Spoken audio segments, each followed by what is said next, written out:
Cryptocurrency is a digital payment system that operates independently of banks. Presently, the revenue from Indian cryptocurrency market is itself about 300 million US dollars.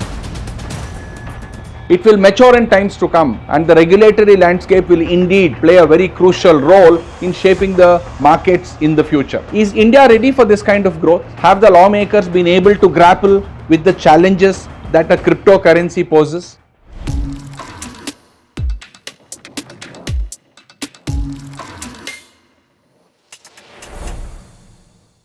Cryptocurrencies, such as the popular Bitcoin, are assets built on a blockchain. And what's a blockchain? It's a financial ledger formatted in a sequence of individual blocks, each block containing transaction data. Now, the beauty is that these networks are completely decentralized, meaning that there are no banks or no regulatory organizations to manage the funds and the balances. So, users join forces to store and verify the transaction. What then is cryptocurrency? Cryptocurrency is a digital payment system that operates independently of banks, allowing peer-to-peer transactions but globally. The transactions are recorded in public ledgers and are stored in digital wallets. They are public ledgers because they are available for scrutiny transparently at all points in time and are not maintained at a central location. Units of cryptocurrencies are created through a process which we call mining. What does mining involve? It simply involves using computation power to solve complicated mathematical problems that generate these coins. Users can either solve those problems and mine the coin, or they can simply buy these currencies from brokers or from exchanges and thereafter store or spend them using these digital wallets. The birth of cryptocurrency was essentially because of the 2008 global financial meltdown. Now, the 2008 financial crisis led to the birth of this currency from a situation where people had almost lost faith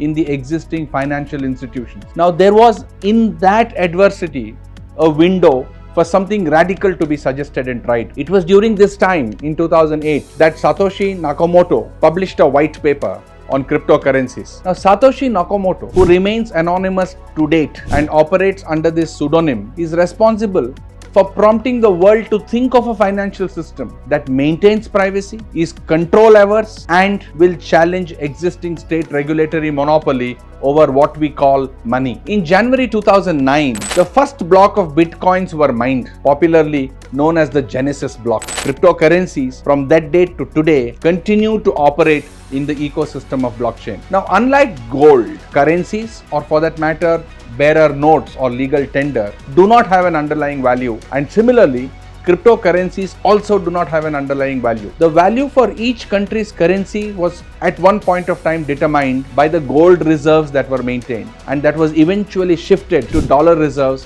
or foreign reserves. Most currencies in the world peg themselves to the dollar, with attempts being to actually detag them as well. But cryptocurrency has no underlying tangible value. It operates as an entity by itself, and its value is simply determined by the increase or decrease for the demand for that currency. It is also determined by a supply, and that supply comes, as I said, through mining. Despite the initial discouragement from governments across the world, cryptocurrencies survived and flourished. Why? Because people bought into this idea of a currency that can exist divested of state control. Cryptocurrencies' growth in India is a different story altogether. Although cryptocurrencies call themselves currencies, which means legal tender, something which is recognized by the government of the day or by the regulator of the day and has some underlying asset value to it attached because it is pegged to an asset. However, none of this occurs in crypto. Crypto defies all the traditional standards that have been set in the financial market. Imagine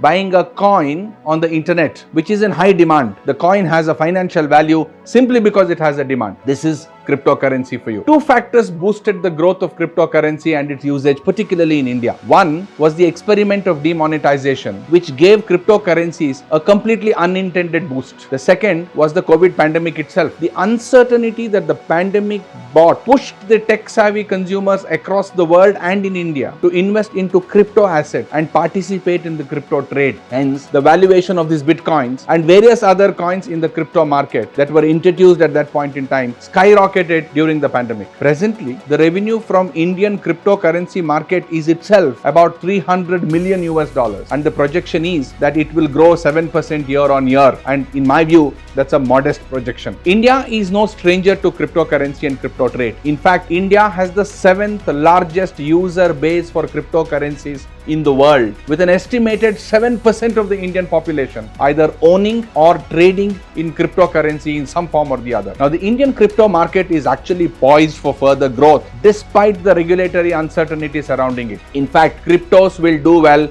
despite the regulators. It will mature in times to come, and the regulatory landscape will indeed play a very crucial role in shaping the markets in the future. Is India ready for this kind of growth? Have the lawmakers been able to grapple with the challenges that a cryptocurrency poses? I don't think so. For first, the regulatory initiative in India began by the Reserve Bank as early as 2013. There were subsequent and repeated warnings and cautions issued by the regulator, the central bank, against virtual currencies. The warning emanated from and pertained to the potential security risk emerging from the use of virtual currencies. That risk possibly not mitigated because of a lack of understanding. But the biggest blow to the cryptocurrency trade came in 2018 when the Reserve Bank of India issued a series of circulars mandating that both Indian banks and the other regulated entities in India do not offer virtual currency services in any form or deal with crypto exchanges. These circulars were challenged, and ultimately the Supreme Court of India, in a landmark judgment in 2020, struck down those circulars, calling them to be disproportionate and illegal. The court further observed that there was barely any evidence to suggest that cryptocurrency was posing a threat to the Indian banking system. Indeed, after the Supreme Court judgment, it is evidently clear that crypto is here to stay, despite the Reserve Bank of India remaining staunchly critical of the so-called digital currency. India presently lacks a comprehensive regulatory framework that is specifically designed for virtual currencies. Virtual digital assets and virtual currencies ought to be dealt differently from traditional forms of money. Unfortunately, virtual currency is not recognized in this country as legal tender or as a medium of exchange. In 2021, the government proposed that there should be a specific legislation targeted at cryptocurrencies in India. The Cryptocurrency and the Regulation of Official Digital Currency Bill was drafted, but the bill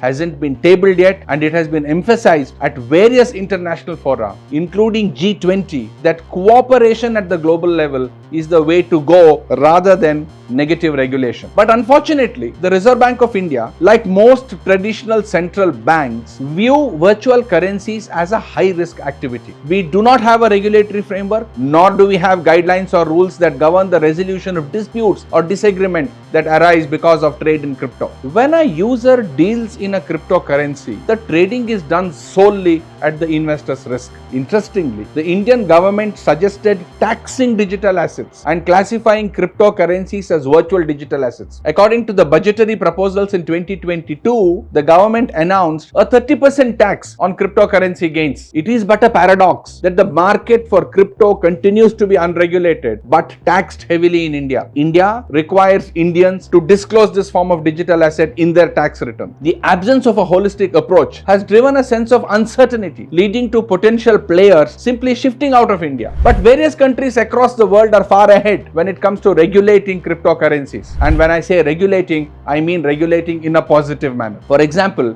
Dubai, the European Union, Singapore, Hong Kong, and even down under New Zealand are some of the countries which have established extensive regulatory framework for cryptocurrencies. Misuse of cryptocurrencies for illegal activities like money laundering, tax evasion, and terrorism have dominated the policy thinking in India. Unfortunately, the discourse on cryptocurrency surrounds around these negativities and not on positivities. Regulators like the Reserve Bank of India continue to maintain that cryptocurrencies could lead to the next financial meltdown across the world. Crypto has been viewed with a sharp critical lens, almost equating its usage to money laundering and crimes. This is starkly different from the expanding reality where Indians are investing more and more in crypto and they view it as a medium to grow their money. With a phenomenal increase in the number of Indians using or trading in cryptocurrencies, the need for a regulatory regime that is both proactive and enabling has become a necessity and not a choice anymore.